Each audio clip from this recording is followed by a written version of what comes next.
PM Modi के चीन दौरे का आज दूसरा दिन। प्रधानमंत्री की आज सुबह 9:45 बजे तियानजिन में रूस के राष्ट्रपति व्लादिमीर पुतिन के साथ द्विपक्षीय वार्ता होगी। पीएम मोदी और राष्ट्रपति पुतिन के बीच आपसी संबंध, कारोबार, यूक्रेन युद्ध पर हो सकती है चर्चा। करीब 45 मिनट तक ये मुलाकात होगी। चीन के तियानजिन में आज शंघाई सहयोग संगठन शिखर सम्मेलन का प्लेनरी सेशन भी होगा। एससीओ राष्ट्राध्यक्षों की 25वीं बैठक के बाद जारी किया जाएगा घोषणा पत्र। एससीओ समिट के दौरान पीएम मोदी आतंक के खिलाफ भारत के सख्त रुख को दोहरा सकते हैं, साथ ही आतंकवाद के आकाओं को अलग थलग करने की मांग उठा सकते हैं। एससीओ समिट में पीएम मोदी आतंकवाद के खिलाफ आपसी सहयोग के मूल सिद्धांत को उठा सकते हैं, साथ ही स्थानीय करेंसी में व्यापार और एससीओ डेवलपमेंट बैंक की स्थापना के प्रस्तावों पर बात रख सकते हैं। एससीओ समिट से पहले पीएम मोदी की चीन के राष्ट्रपति शी जिनपिंग से द्विपक्षीय मुलाकात होगी। सीमा विवाद, व्यापारिक संबंधों के विस्तार और व्यापार घाटा कम करने जैसे अहम मुद्दों पर चर्चा होगी। पीएम मोदी और राष्ट्रपति शी जिनपिंग के बीच मुलाकात के दौरान कैलाश मानसरोवर यात्रा को जारी रखने और भारत चीन के बीच डायरेक्ट फ्लाइट शुरू करने पर जोर दिया गया है। द्विपक्षीय वार्ता में पीएम मोदी बोले, भारत चीन के संबंधों को सकारात्मक दिशा मिली है। सीमा पार सैनिकों की वापसी से शांति और स्थिरता का माहौल बना है। बैठक में पीएम मोदी ने आतंकवाद का मुद्दा भी उठाया। चीन को आतंक के खिलाफ भारत के साथ आने की अपील की, सूत्रों से खबर। चीन के राष्ट्रपति शी जिनपिंग बोले, चीन और भारत दो प्राचीन सभ्यताएं हैं, दोनों के बीच सौहार्दपूर्ण संबंध जरूरी है। मौजूदा हालात में भारत और चीन का साथ आना जरूरी, दोनों को एक दूसरे की सफलता को सक्षम बनाना होगा, राष्ट्रपति शी जिनपिंग ने दिया बयान। पीएम मोदी और राष्ट्रपति शी जिनपिंग के बीच बैठक के बाद विदेश सचिव विक्रम मिस्री ने बताया, सीमा पर शांति भारत चीन संबंधों के लिए एक बीमा पॉलिसी की तरह है और पीएम मोदी ने बैठक में इस बात को साफ किया है। एससीओ समिट में हिस्सा लेने आए अलग अलग देशों के प्रतिनिधियों से मिले प्रधानमंत्री आपसी सहयोग समेत कई मुद्दों पर बात की। बिहार में राहुल गांधी की वोट अधिकार यात्रा का आज पटना में होगा समापन। राहुल गांधी सुबह 10:50 पर गांधी मैदान में महात्मा गांधी की प्रतिमा पे श्रद्धांजलि देंगे। राहुल गांधी सुबह 11:15 बजे गांधी मैदान से शुरू करेंगे वोटर अधिकार मार्च। 12:30 बजे नेहरू पथ पर अंबेडकर पार्क में बाबा साहब अंबेडकर की प्रतिमा को श्रद्धांजलि देंगे। तेजस्वी यादव ने बिहार में परिवर्तन का दावा करते हुए सीएम नीतीश कुमार को बताया नकलची। कहा कि उनके पास कोई विजन नहीं है, वो सीएम की तरह नहीं बल्कि धोखेबाज मंत्री की तरह व्यवहार कर रहे हैं। वोटर अधिकार मार्च में टीएमसी की तरफ से यूसुफ पठान और ललितेश पति त्रिपाठी करेंगे शिरकत। यूसुफ पठान देर शाम पहुंचे पटना। वोट अधिकार यात्रा के समापन समारोह में हिस्सा लेने पटना पहुंचे सीपीआई महासचिव डी राजा। कहा कि यात्रा बेहद सफल। केंद्रीय मंत्री नित्यानंद राय बोले, वोट अधिकार यात्रा घुसपैठियों और फर्जी वोटर्स बचाओ यात्रा है।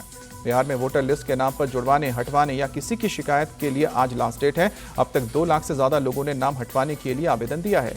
33,000 से ज्यादा लोगों ने वोटर लिस्ट में नाम जोड़ने के लिए आवेदन दिया है। 30 सितंबर को जारी होगी फाइनल लिस्ट।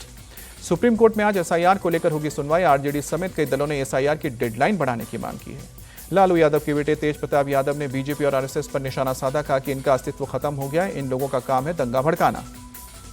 तेज प्रताप यादव ने केंद्रीय मंत्री गिरिराज सिंह पर बोला जुबानी हमला। कहा कि गिरिराज सिंह दंगा भड़काने वाले व्यक्ति हैं, किसी भी व्यक्ति की जाति या धर्म पर टिप्पणी नहीं करनी चाहिए। बिहार विधानसभा चुनाव को लेकर बीएसपी की 2 दिवसीय बैठक। मायावती बोली, सभी सीटों पर अपने अपने दम पर चुनाव लड़ेगी। सुप्रीम कोर्ट में आज 20% एथेनॉल वाले पेट्रोल की बिक्री से जुड़ी याचिका पर सुनवाई होगी। एथेनॉल मिश्रित पेट्रोल यानी कि EBP20 को देश भर में लागू करने के फैसले को चुनौती। ऑयल कंपनियों ने कमर्शियल एलपीजी गैस सिलेंडर की कीमत में कटौती की है। 19 किलो के कमर्शियल सिलेंडर में आज 51 रुपये 50 पैसे की कटौती।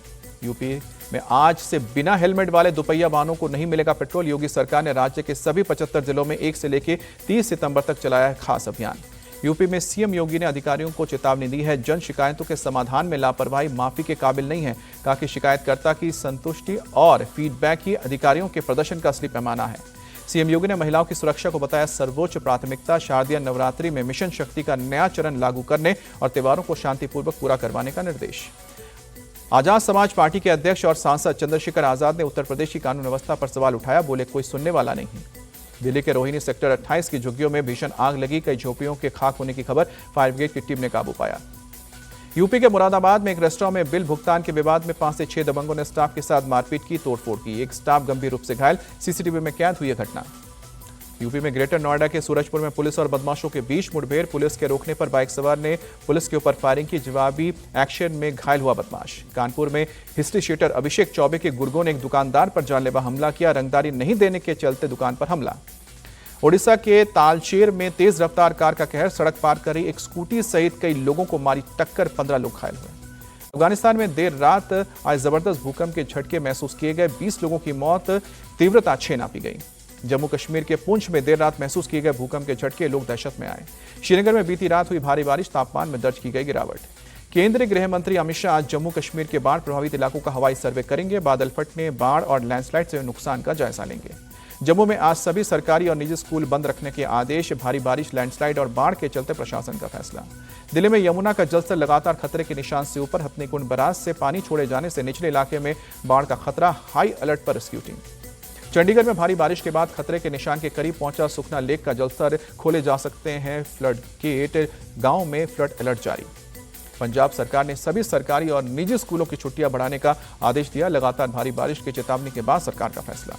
दिल्ली में महाजन इमेजिंग लैब की नई ब्रांच का इनॉग्रेशन किया गया। फोर्टिस लॉ फेम के साथ कोलैबोरेशन के साथ नई ब्रांच की शुरुआत। महिलाओं की हेल्थ अवेयरनेस पर किया जा रहा है फोकस। लैब में करीब 50% महिला डॉक्टर्स का स्टाफ।